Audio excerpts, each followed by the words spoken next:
Assalamualaikum warahmatullahi wabarakatuh. Selamat pagi anak-anak.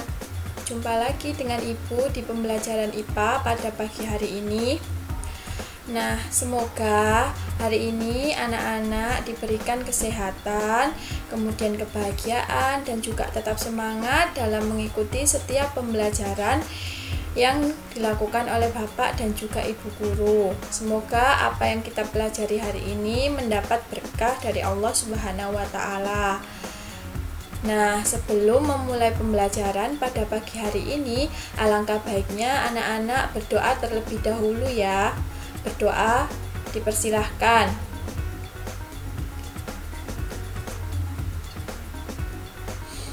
Berdoa diakhiri. Nah, pada pertemuan minggu lalu kita sudah membahas tentang pengertian dari interaksi makhluk hidup dengan lingkungannya. Nah, pada kesempatan pagi hari ini kita akan belajar tentang bagaimana interaksi dalam ekosistem nanti akan membentuk suatu pola.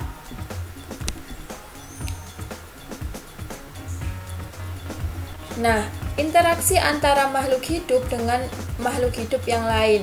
Jadi, interaksi antara ekosistem nanti akan membentuk pola interaksi antara makhluk hidup dengan makhluk hidup yang lain. Nah, interaksi antara makhluk hidup dengan makhluk hidup yang lain dapat terjadi melalui peristiwa makan dan dimakan, seperti rantai makanan, jaring-jaring makanan, dan piramida makanan yang sudah kita bahas pada pertemuan yang lalu. Selain itu, interaksi antara makhluk hidup dengan makhluk hidup yang lain itu melalui simbiosis. Nah, pada kali ini kita akan membahas tentang macam-macam simbiosis.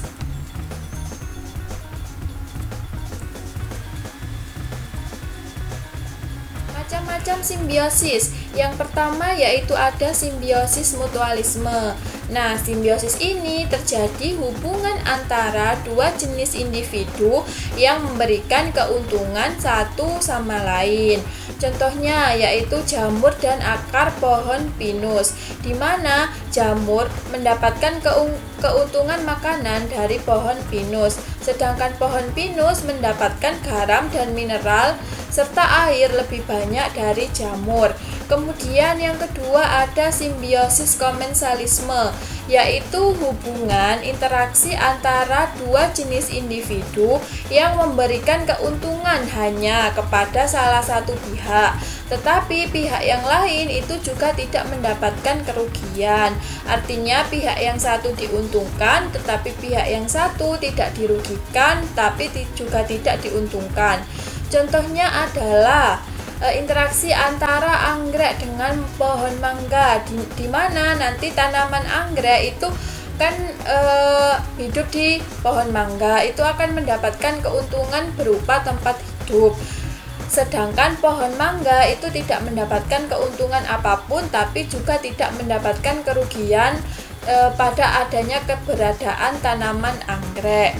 Kemudian ada simbiosis parasitisme, di mana simbiosis ini akan terjadi hubungan antara dua jenis individu yang memberikan keuntungan kepada salah satu pihak, sedangkan pihak yang lain itu dirugikan.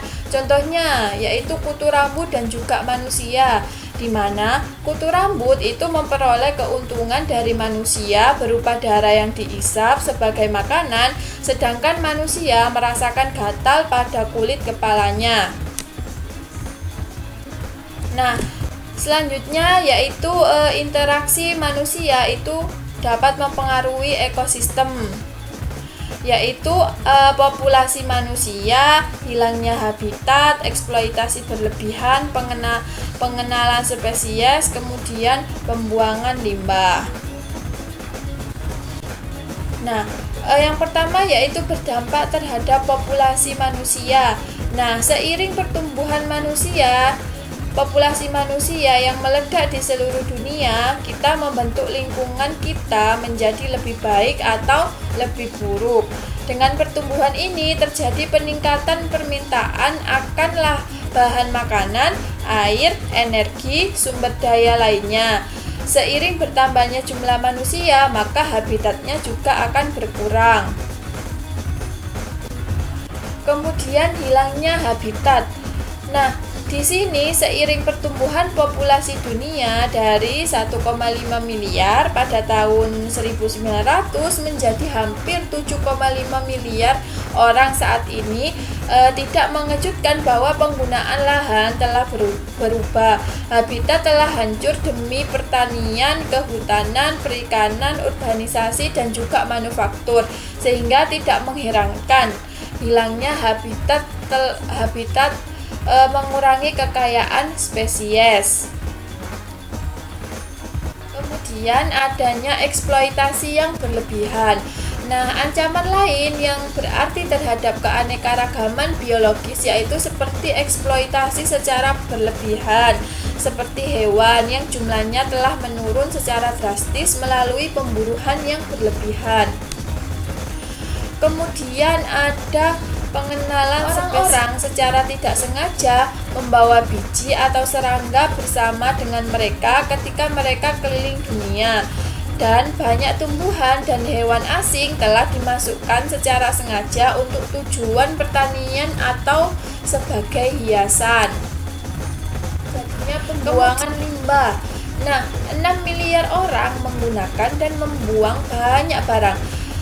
Di manakah semua sampah tersebut berakhir? Nah, dalam sejarah, materi yang tidak digunakan hanya dikubur atau dibuang ke laut. Nah, sampah yang dibuang ke laut itu akan membahayakan kehidupan laut. Nah, sekian pembelajaran IPA pada hari ini tentang bagaimana interaksi antara makhluk hidup itu membentuk pola, kemudian dampak yang ditimbulkan terhadap interaksi makhluk hidup terhadap ekosistem. Nah, semoga apa yang kita pelajari hari ini bisa bermanfaat. Kurang lebihnya Ibu mohon maaf yang sebesar-besarnya. Jumpa lagi di pembelajaran IPA selanjutnya. Tetap semangat, terus belajar, dan jangan lupa berdoa, tetap jaga kesehatan. Ibu akhiri, Assalamualaikum warahmatullahi wabarakatuh.